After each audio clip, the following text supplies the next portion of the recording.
insulted, arrested, tortured, sentenced to death just because their religion or belief. You know, the main purpose of this Congress is really to not only to remember those who are persecuted, but to be strong enough to help them. And I would like to mention some names. Asia Bibi, arrested in 2009, sentenced to death for blasphemy. Governor Salman Taseer and Minister Shahbaz Bhatti, who tried to help her, both of them were assassinated in 2011.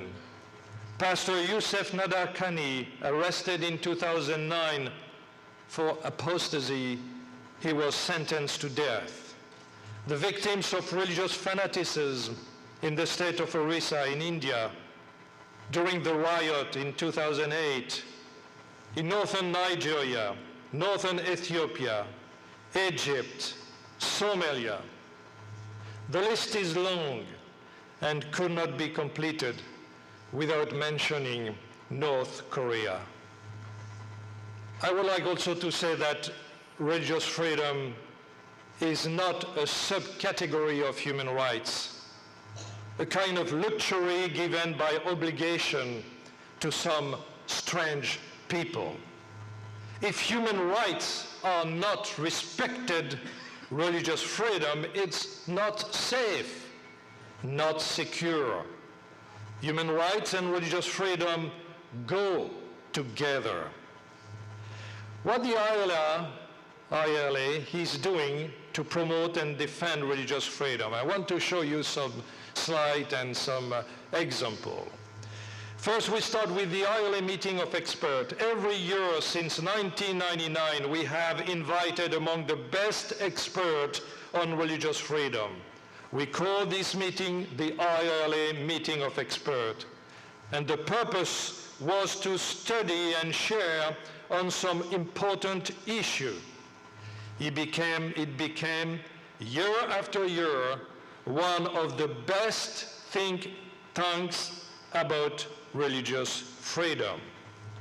For our 13th meeting of experts, we were hosted by the University of Sydney in Australia. And this year, this prestigious group will have their meeting in Toronto at the university. Every year, our association is associated with the North American Religious Liberty Association and Liberty Magazine. We are pleased to have the editor of Liberty Magazine with us, Lincoln Steed, to help the Liberty Award dinner. And among the speakers, we had Senator Hillary Clinton, Senator John Kerry, Senator John McCain, the U.S. Ambassador at Large for International Religious Freedom, Dr. Susan Johnson Cook. And this year, our 10th dinner will be held at the Canadian Embassy, and the guest speaker will be the Canadian Minister of Foreign Affairs. We also are involved in training leaders for religious freedom and organizing congresses and symposiums. Training leaders on religious freedom is very important. We are doing that around the world, Middle East, Inter-America. We speak to the students in universities, academies, to the pastors. We speak to the lawyers. We are invited time to time, like in Brazil. The ILA also has an active presence at the United Nations Human Rights Council. We are also active in Washington, in the Congress, and in our relations with the government. Our association organizes symposiums and congresses in many parts of the world, I should say in the 6th continent, Mongolia, Russia, Georgia. We also visit head of state every time we need to promote religious freedom, like we did in Ghana, Trinidad, Tobago, East Timor. We met ambassadors, religious leaders. We cannot defend religious freedom without meeting religious leaders. We also are involved in meeting a president in a country where we can have a challenge or a good result. We met the President of Colombia, the Senate President of Guatemala. In the Middle East, we met Princess Basma in Jordan, the head of religious affairs in Cuba. And we organize every year festival. It means Festival of Religious Freedom is a mass meeting to say publicly there are people, not just one or two, but there are thousands and thousands of people who love religious freedom, who want to keep it, and who want to show that they exist. And we did some meeting in a stadium, in a big stadium. You know, we had this festival in Guyana, in Sao Paulo for the first time. We had 12,000 people in a stadium. Suriname, Angola, we had the largest meeting for religious freedom with 40,000 people. In Hawaii, in the Dominican Republic, here, Santo Domingo, with 13,000 people in a stadium.